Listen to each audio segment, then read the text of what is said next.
चलो अब बिल्कुल बात नहीं करेंगे, अब सिर पिटेंगे, ठीक है।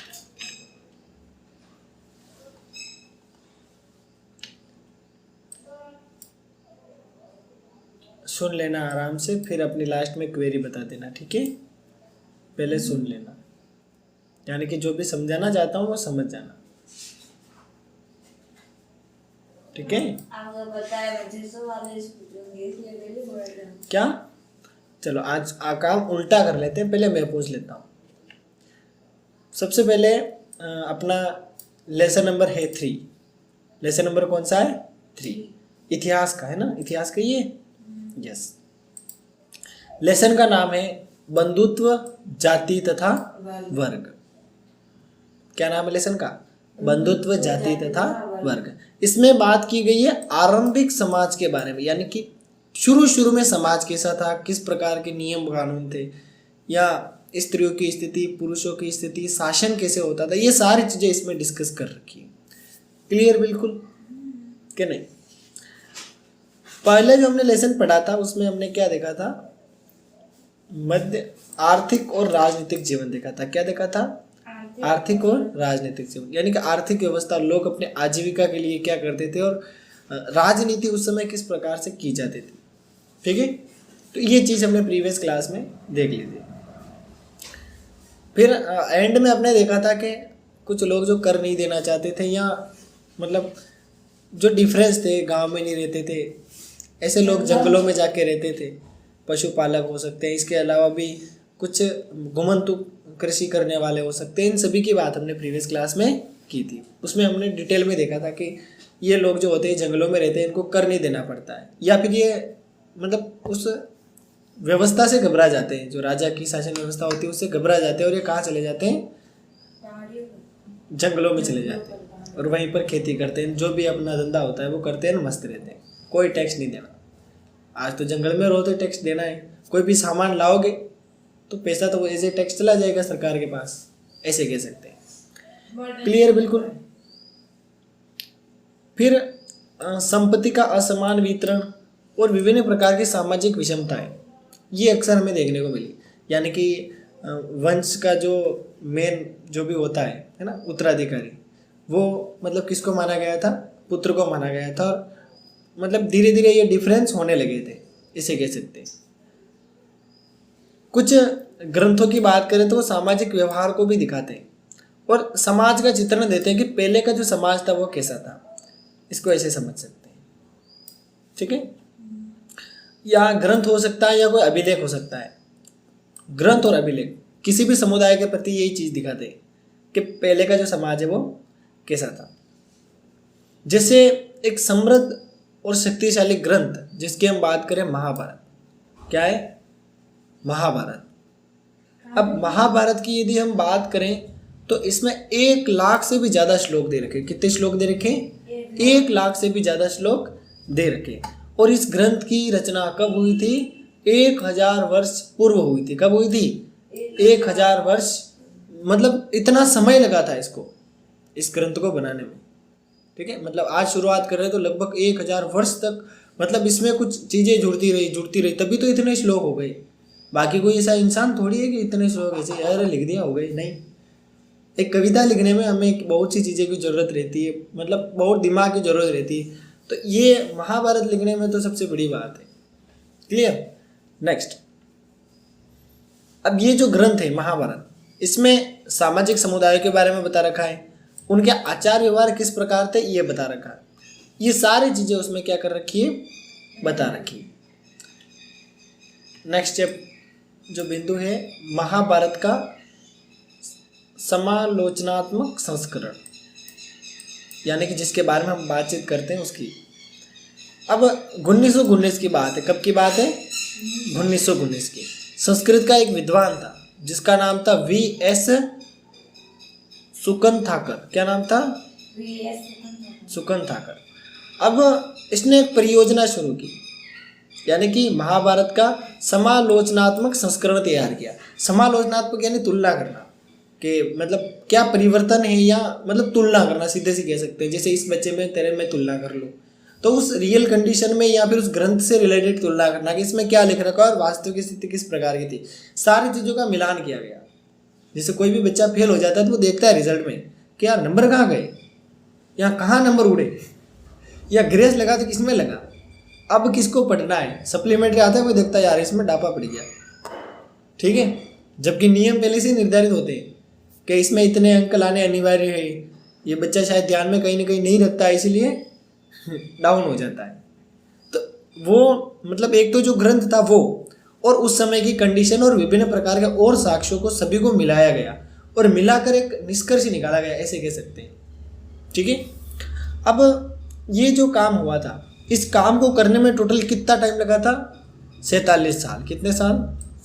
47 साल लगे थे ये मतलब समालोचनात्मक संस्करण करने के लिए। श्लोक भी तो 1 लाख है ना, तो सभी को पढ़ा गया होगा और उसके अनुसार विभिन्न तथ्यों को मतलब मेल मिलाप किया गया था। अब देखना, ध्यान सुनना। आरंभ के देश के विभिन्न भागों से विभिन्न लिपियों में लिखी गई महाभारत की संस्कृत पांडुलिपियों को एकत्रित किया गया है।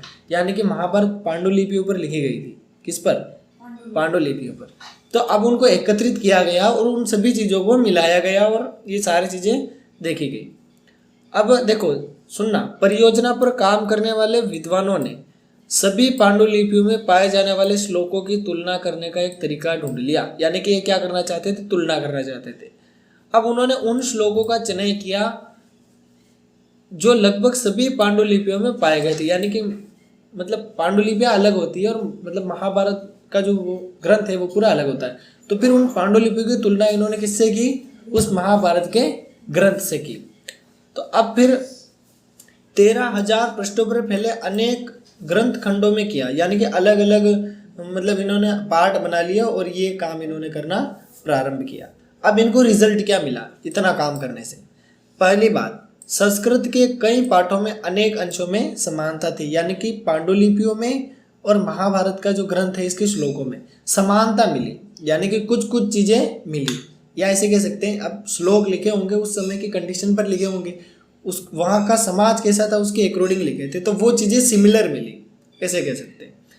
जैसे उत्तर में कश्मीर, नेपाल से लेकर दक्षिण केरल और तमिलनाडु तक सभी पांडुलिपियों में ये समानता अक्सर में देखने को मिली। क्लियर? बिल्कुल।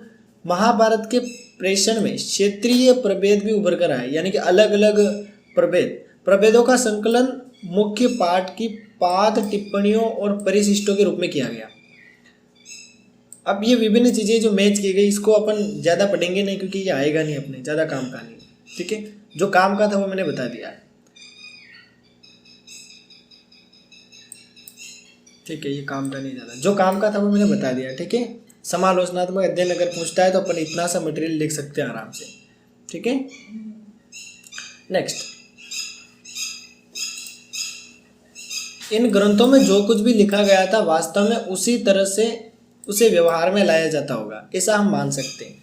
हम ऐसे कह सकते हैं कि जो बात ग्रंथों में लिखी गई थी तो उसको माना गया होगा और उसकी पालना की गई होगी।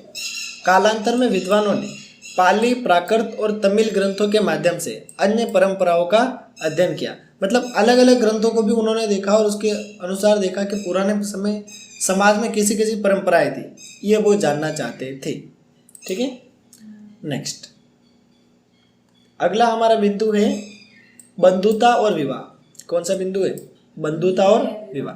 यानी कि विवाह से संबंधित कौन कौन से नियम थे और व्यवहार से संबंधित किस प्रकार की विभिन्नताएं थी। सबसे पहली बात है परिवारों की जानकारी। परिवारों की यदि हम बात करें तो पारिवारिक जीवन को हम सहज ही स्वीकार कर लेते हैं। यानी कि हम आज भी मतलब अपने परिवार में रहने पसंद करते हैं, उनसे मिलना, मिलजुल कर रहना या अपने सुख दुख साझा करना, ये बात नॉर्मली आज हम शेयर करते हैं। तो पुराने समय में भी अक्सर ऐसा होता था। उस समय भी परिवार थे और लोगों को हमेशा परिवार में ही रहना था, अलग नहीं रह सकते और अलग रहना पॉसिबल भी नहीं, ठीक है। अलग रह ही नहीं सकते। अलग को कैसे रहेगा? कोई अकेला इंसान अकेला रह ही नहीं सकता, ये उसका परिवार से तो उसको जुड़ना ही है।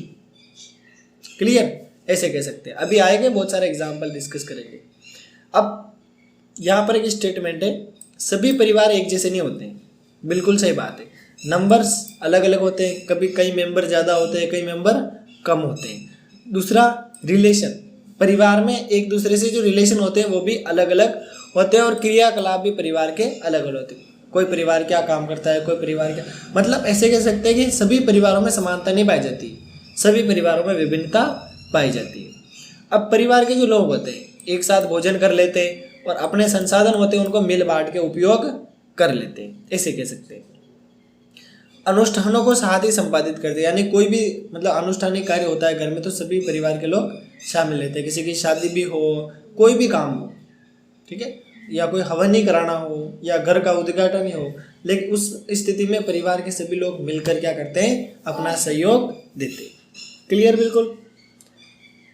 परिवार के एक बड़े समूह, परिवार एक बड़े समूह का हिस्सा होता है जिसको हम संबंधी कहते हैं, यानी कि अपन नहीं कहते हैं कि मतलब अग्गा होई में जाना पड़े, या फिर ऐसे कुछ अलग वर्ड आज के समय यूज करते हैं, तो पहले भी ऐसा था।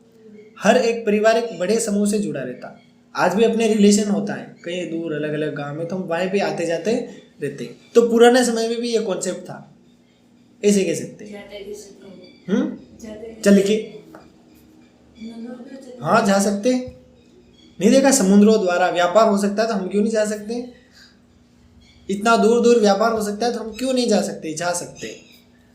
नेक्स्ट, अब इसको हम जाति के नाम से भी जानते हैं, ठीक है, मतलब बड़े लेवल पर जाति समूह, ठीक है, यानी कि एक जाति जो होती है उसमें अनेक परिवार हो सकते हैं, इसको ऐसे समझ सकते हैं। क्लियर? अब परिवार के जो रिश्ते होते हैं उनको हम रक्त संबंध मानते हैं। क्या मानते हैं? रक्त संबंध, यानी कि हम ऐसे कह सकते हैं कि मतलब दो सगे भाई हो गए, है ना, उनमें क्या होता है, खून खून का रिश्ता होता है ना, ऐसे अपन कह सकते हैं। और कई समाजों में ऐसा नहीं माना जाता था, कई समाजों में ऐसा, जैसे कहीं बड़े बेटे को राजा बना दिया, छोटे बेटे को वंचित रख दिया गया, या छोटे बेटे को कुछ नया इलाका दे दिया गया, ऐसी चीजें भी अक्सर हमें देखने को मिलती है। तो इससे हमें पता चलता है कि उस समय के लोग किस प्रकार अपनी सोच रखते थे और किस प्रकार अपने क्रियाकलाप करते थे और किस प्रकार का व्यवहार वो करते थे, ये बात हमें पता लगती है ये चीज़ देखते हुए। अगला बिंदु है पितृवंशिक व्यवस्था के आदर्श। अगला बिंदु क्या है? पितृवंशिक व्यवस्था के आदर्श। सिंपल सी बात है कि जब भी देखो महाभारत की कहानी की बात कर रहे हैं, इसको समझ लेते हैं, फिर अपन अपना एग्जाम्पल लगाते हैं। ये बोल रहा है कि बांधवों के दो दल है ना, बांधवों के दो दल है ना, बांधव थे, बांधव के कितने दल थे? दो दल। पहला दल कौन सा था? कौरव, और दूसरा कौन सा था? पांडव। इनके बीच क्या हुआ था? झगड़ा हुआ था। किस किस के चीज को लेकर? भूमि और सत्ता को लेकर, यानी कि जगह जमीन को लेकर या शासन को लेकर झगड़ा हुआ था। किसके बीच हुआ था? मैं बता रहा हूँ ना, अरे याद कर ले, दिमाग में फिट कर ले, वैसे किताब इसीलिए तो बोलता हूँ घर पे रीडिंग कर, वापस सुन लेना। बांधव है ना, क्या बोला? दो दल थे जो किससे संबंधित थे? बांधवों से संबंधित, ठीक है। बांधवों से संबंधित कितने दल थे? कौन कौन से? कौरव और पांडव। उन दोनों के बीच क्या हुआ था? झगड़ा। किस चीज को लेकर? हाँ, सत्ता को लेकर, शासन को लेकर और जगह जमीन को लेकर उनके बीच क्या हो गया था? झगड़ा हो गया था। तो अब ये जो दल थे ये कौन से वंश से संबंधित थे? कुरु वंश से संबंधित थे। किससे संबंधित थे? कुरु वंश। जो बोल रहा हूं उसको सुन लेना, सारा काम हो जाएगा। अब ये जो संघर्ष हुआ दोनों के बीच, किसके बीच? पांडव और कौरव के बीच। ये जो संघर्ष हुआ था इसको हम एक युद्ध की दृष्टि से देखते हैं, और इसमें पांडव जो थे वो जीत गए थे, क्योंकि शायद ऐसा माना जाता है कृष्ण भगवान इनके साथ थे और उन्होंने बहुत अच्छे अच्छे उपदेश दिए थे। सही बात है। और महाभारत में इसी बात का उल्लेख है, मुख्य रूप से इसी बांधव दलों के बारे में बात कर रखी है कि किस प्रकार इन्होंने युद्ध जीता।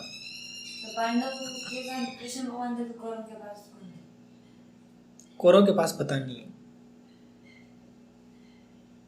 सारथी बने थे ना। कौरव बोल रहे थे कृष्ण भगवान हमारी तरफ आ जाओ, लेकिन कृष्ण भगवान ने बोल दिया भाई मैं तो युद्ध नहीं लड़ूंगा, मैं तुम्हें मतलब डायरेक्शन दे सकता हूँ, युद्ध में नहीं लड़ूंगा। तो फिर उन्होंने अरे यार तो युद्ध नहीं लड़ा था, हमारा क्या काम को, तो पांडव की ओर चले गए। फिर कोई बात नहीं। और वो बोलते हैं ना गाय, वैसे बोलते हैं ना बुद्धि बिड़ी या भैंस, ऐसा कुछ बोलते हैं ना एग्जाम्पल, तो उसमें क्या सिद्ध हुआ? हाँ, अकल बढ़िया भैंस, ऐसा एक अपन एक एग्जाम्पल बोलते हैं, तो उसमें अकल हमेशा बड़ी होती है। सही है ना। जो जिसकी मतलब बुद्धि कम होती है वो भैंस को बड़ी समझ जाता है, और यार आकार में बड़ी होती है, लेकिन सच में क्या होती है, अकल बड़ी होती है। रात के समय कहीं आ रहे हों, दूर से दिख जाएगा आगे 2-4 लोग खड़े हैं, और हमें आइडिया लग जाएगा यार इधर रास्ता जा रहा है, इधर घुस जाओ। और अगर हम उन लोगों से बच लेते हैं अकल लगा के, तो अकल ही तो बड़ी हुई, भैंस थोड़ी बड़ी हुई। यानी कि मतलब सही समय पे सही बुद्धि लगाना, ये चीज ऐसे कैसे। अच्छा हाँ, ये किसने बोला था अकल बड़ी है भैंस? ये तो पता नहीं किसने बोला था, किसी न किसी विद्वान ने बोला होगा, कोई मूर्ख आदमी तो नहीं बोल सकता है। हाँ, ढूंढना किसने बोला, ठीक है, फिर मेरे को भी बताना। तो इसमें पितृवंश को दिखाया गया है, यानी कि ऐसा दिखाया गया है कि पिता की संपत्ति पर किसका अधिकार होगा। एक बार सुन ले, कॉन्सेप्ट समझ ले, पूरा बीच में रह जाएगा। अपना टॉपिक है ना पितृवंशिक व्यवस्था। तो इसमें झगड़ा किसके बीच हुआ था, मतलब पिता के 2 बेटे थे उनके बीच ही हुआ था। 2 कौरव 100 थे ऐसा कहा जाता है, पांडव 5 थे।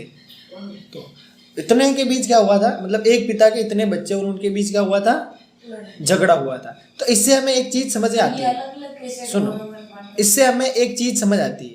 2 दल थे ना, क्या बोला, 5 लोगों का ग्रुप बन गया, उधर 100 लोगों का ग्रुप बन गया। तो कौन जीता?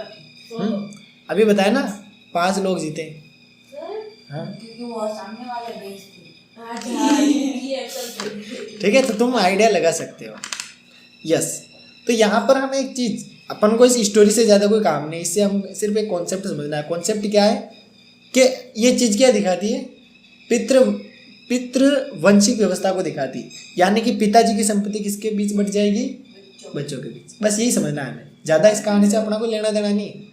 ये मतलब यही अपना स्टेटमेंट और हमने प्रूव कर दिया बस, ठीक है।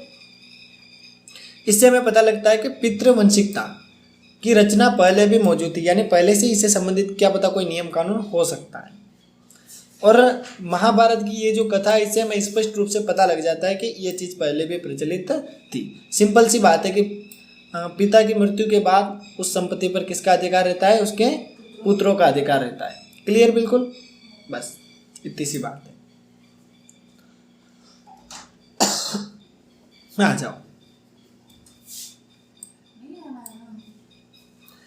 एक और कॉन्सेप्ट अलग दे रखा है, उसको समझते हैं। अगर किसी पिता के पुत्र नहीं होता है तो उसके भाई क्या कर लेते हैं, उसके जो भाई होते हैं उसकी संपत्ति क्या कर लेते हैं, हड़प लेते हैं, वो उसके अधिकारी हो जाते हैं। ये कॉन्सेप्ट भी हमें इस पितृसत्तात्मक व्यवस्था में देखने को मिलता है। क्लियर बिल्कुल। इसके अलावा अक्सर हमें ये भी देखा गया है कि प्रभावती गुप्त के बारे में हमने क्या पढ़ा था, प्रभावती गुप्त के बारे में भूल गई, भूल गई। चंद्रगुप्त द्वितीय कौन था? हाँ, फोन नहीं आयो मारे। हाँ, एक ही नहीं आयो, बाणो क्लास आल रे पे आई रहूं हाडो ना 9th ने बनाना। चंद्रगुप्त द्वितीय, चंद्रगुप्त बेटी, हाँ, चंद्रगुप्त द्वितीय की बेटी, क्या नाम था, ये क्या बता, अभी बताया था ना। हाँ, जल्दी बता, बहुत इंटरेस्टिंग तथ्य है, इसीलिए बोलता हूँ कि घर पे बात नहीं पड़ती है। हाँ, अभी तो बताया। चंद्रगुप्त द्वितीय की पुत्री थी। हाँ, उसका विवाह किससे हुआ था, एक किसी वाकाटक, तो गांव था, वाकाटक नहीं, ये बता बेस पीढ़ी है तो। गांव अलग था, वाकाटक मतलब ये परिवार था, वंश था, इसमें हुआ था। और ऐसा माना जाता है कि ये एक मतलब संपत्ति की अधिकारिणी थी, और संपत्ति इसने दान भी दिया था। लेसन नंबर 1 में दान का जो संबंधित था ना, उस पोर्शन में हमने ये पाठ पढ़ा था, उसमें देखा था। हाँ मम्मी पतो नहीं कूड़े की वेला नोराम वेला कई तू लगा फोन मन नहीं पतो सर इसको बोला था क्या, और तो 2 मिनट की गणित की नहीं, बैठ जाए इधर, पढ़ाने दे इसको, इसकी क्लास डिस्टर्ब कर रहा है। अभी जाने दूंगा 9:30 तक। हाँ, वो 9:30। यस, सुनना ध्यान से। पितृवंशिकता के प्रति झुकाव शासक परिवार के लिए कोई अनूठी बात नहीं थी। अब सिंपल सी बात है कि ये सारी चीज़ें मतलब दे रखी है कि मतलब जो शासकीय परिवार होते थे उसमें पितृवंशिकता को फॉलो किया जाता था। ठीक है,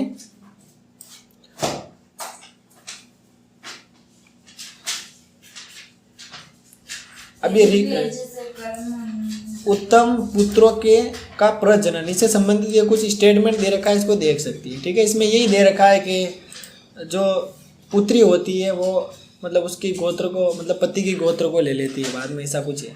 ठीक है, अब ये फालतू की चीज़ें हम नहीं पढ़ेंगे, काम की चीज़ें पढ़ेंगे। अब सबसे अपना इंपॉर्टेंट टॉपिक आता है और बहुत ही मज़ेदार है और प्रश्न यहीं से उठते हैं। विवाह के नियम। किसके नियम? विवाह के नियम। पितृवंश आगे बढ़ाने के लिए सबसे महत्वपूर्ण किसको माना जाता है? पुत्र को।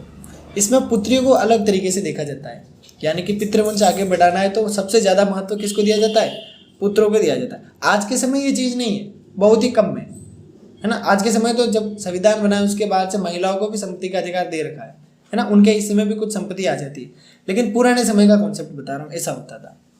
इसमें गोत्र से बाहर विवाह करना अपेक्षित है, यानी कि मतलब ये कॉन्सेप्ट था कि गोत्र से बाहर हमेशा विवाह होगा, गोत्र में विवाह हमेशा नहीं होगा। आज भी कहाँ होता है? बहुत में तो रहता है। हाँ, आज के बारे में तो नहीं बोला है, आज का हमें नहीं पता है। ठीक है, आज तो हो जाता है, आज तो हो जाता है कहीं कहीं, नहीं होता है। तेरे को नहीं पता है, हो जाता है। बहुत में कहाँ होता है? अरे हो जाता है, ऑटोमेटिक हो जाता है, करते नहीं घर वाले। समझी नहीं समझी? पढ़ना, विवाह के प्रकार पढ़ना। यहाँ तो कम दे रखे हैं और ज़्यादा भी है, इसमें बता रखा है कि शायद 8 प्रकार होते हैं ऐसा कुछ। 8 प्रकार में हाँ, मैं तो यहाँ 4 ही बता रखे हैं, तो बाकी के 4 पढ़ना। मैंने पढ़ ली वो। ठीक है, तो उसमें बता देगा। उसमें चलो नहीं बता रहा। एक बार मेरा कॉन्सेप्ट समझो। अरे हाँ, वो पिता की मर्जी नहीं हुआ वो बन जाएगी। इस प्रथा को बहिर्विवाह पद्धति कहते हैं, यानी कि गोत्र के बाहर विवाह करना क्या कहलाता है? बहिर्विवाह पद्धति। समझ गई कि नहीं?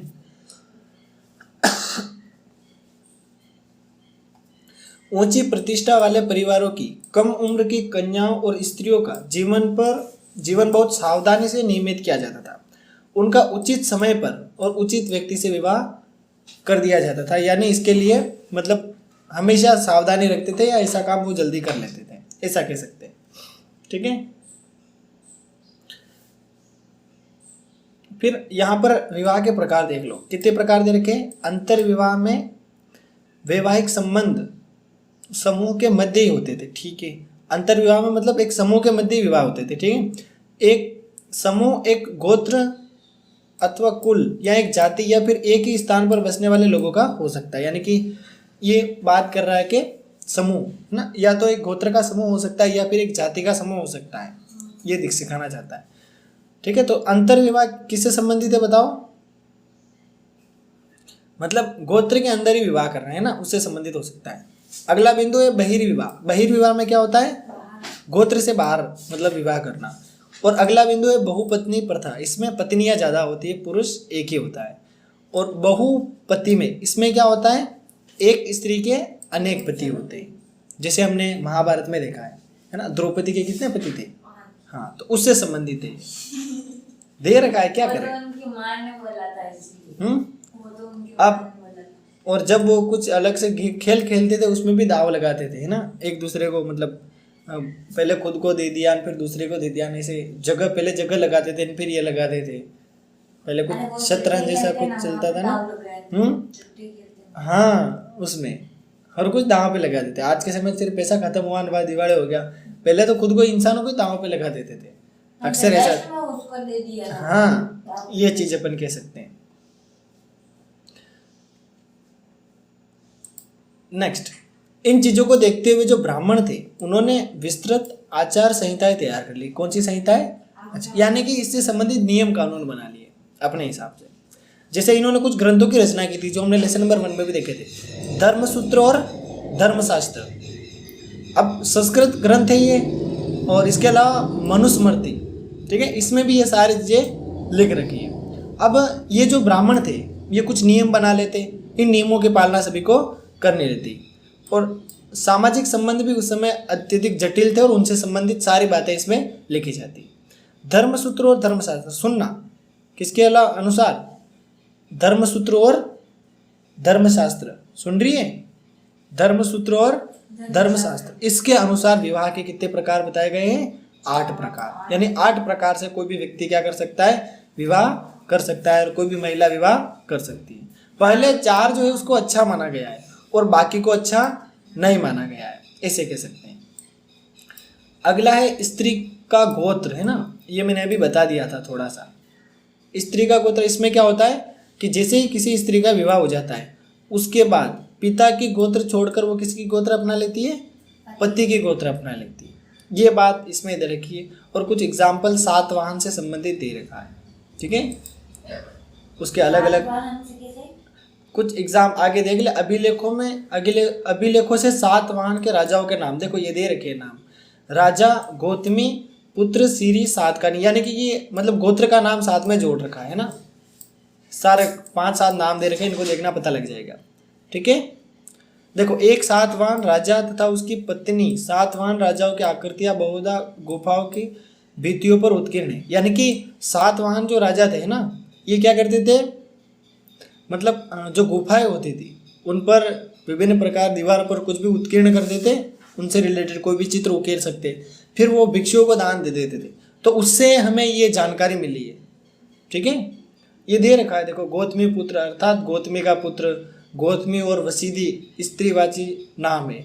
गौतम और वशिष्ठ के ये दोनों वैदिक ऋषि थे जिनके नाम से गोत्र है, यानी कि इनके नाम से गोत्र की पालना की गई है, ठीक है।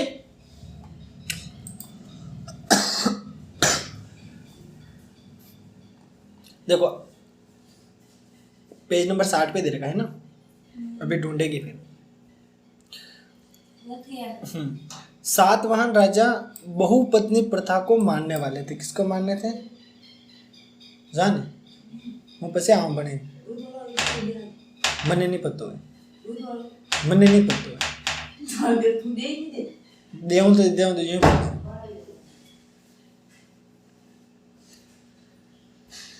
अब सुनना ध्यान से, उसका स्टेटमेंट लिख रखा है। देखो, सातवाहन राजाओं से विवाह करने वाली रानियों के नामों का विश्लेषण इस तथ्य की ओर इंगित करता है कि उनके नाम गौतम तथा वशिष्ठ गोत्रों से उद्धृत थे। ये चीज़ ये दिखाना चाहता है कि यानी कि पत्नियों के नाम भी किससे उत्कीर्ण थे, यानी कि पति का कहीं ना कहीं नाम शामिल था, या पुत्रों का भी अगर नाम चयन कर रहे हैं तो उसमें किस किस का नाम ऐड कर रखा है, माता पिता का नाम साथ में ऐड कर रखा है। आज भी कुछ बच्चे ऐसे होते हैं जो अपने पिता का नाम फर्स्ट में या लास्ट में लगा देते हैं, जिससे एक अलग ही पहचान बन जाती है, ठीक है। फिर ब्राह्मणी व्यवस्था के बारे में दे रखा है, ठीक है। ब्राह्मणी व्यवस्था में उन्होंने पिता का गोत्र नाम ही कायम रखा, यानी कि पितृसत्तात्मक समाज अपन इसको समझ सकते हैं। कुछ रानियां एक ही गोत्र से थी तथा बहिर्विवाह पद्धति के नियमों के भी विरुद्ध था, यानी कि मतलब जो राजा था, है ना, सातवाहन की बात हो रही है, ऐसे बहुत से राजा का एग्जाम्पल हो सकते हैं जिसमें ये दिखाया गया है कि बहिर्विवाह पद्धति को मतलब इसको नहीं अपनाया गया, यानी कि एक नियम तो था लेकिन इसकी पालना नहीं की गई। अगर रानियों के गोत्र एक समान है तो इससे हम क्या समझते हैं, इससे हम क्या समझ सकते हैं, रानियों की गोत्र एक समान, एक राजा के बहुत सी रानियां हैं, उनके गोत्र एक समान है, इससे हम क्या समझ सकते हैं, अंतर्विवाह। बहिर्विवाह तो गोत्र से बाहर होता है ना, अंतर्विवाह में क्या होता है, एक ही गोत्र में विवाह करना, एक ही गोत्र में विवाह करना हुआ कि नहीं हुआ, राजा तो अलग है ना, गोत्र तो अलग है। राजा तो एक ही, लेकिन एक राजा ने अपने गोत्र में, है ना, या एक ही गोत्र में विवाह किया है तो उसको हम क्या कहेंगे, अंतर्विवाह तो कहेंगे। तो बस यानी कि नियम क्या बना रखा है कि विवाह किसमें हो सकता है, बहिर्विवाह में, ठीक है, बहिर्विवाह होगा। लेकिन कहीं कहीं अपन को क्या देखने को मिला, अंतर्विवाह भी देखने को मिला है, और उदाहरण सातवाहन में देखने को मिला है। इसमें क्या था, एक राजा के एक ही गोत्र की एक से अधिक पत्नियां थी, ऐसे कह सकते हैं, या रानियां थी, ऐसे कह सकते हैं, ठीक है। ये चीज ये दिखाना चाहता है। और क्या माताएं महत्वपूर्ण थी, इसमें देखा है सातवाहन जो राजा थे उन्होंने मातृ नाम को भी मतलब ज्यादा महत्व दिया, यानी कि माता का नाम भी ये साथ में लगाते थे, कुछ तो पिता के लगाते थे लेकिन कुछ माता के नाम को भी ज्यादा, जैसे गौतमी पुत्र, गौतमी का पुत्र, इसको ऐसे कह सकते हैं, यानी कि माता के नाम को भी उस समय महत्व दिया जाता था, ठीक है। ये कॉन्सेप्ट है। और समाज कैसा था, पितृवंशिक था, यानी कि पिता का जो बेटा होगा वही क्या करेगा, ये जो राज सिंहासन शासन सब उसके हाथ होगा। अब कल हम देखेंगे सामाजिक विषमता, ठीक है, इसको कल पढ़ेंगे। कल पूरा कर लेंगे इसको, ठीक है। कल फर्स्ट क्लास तेरी रहेगी, कल हो जाएगा, मैंने सारा कंप्लीट कर रखा है, ठीक है। इसको कल पढ़ेंगे। वर्ण व्यवस्था है, थोड़ा सा अलग कॉन्सेप्ट आता है इसमें, बस इतना सा रीड कर लेना, कल का समझ आ जाएगा। 9 नहीं 10। वो सर मेरा हो गया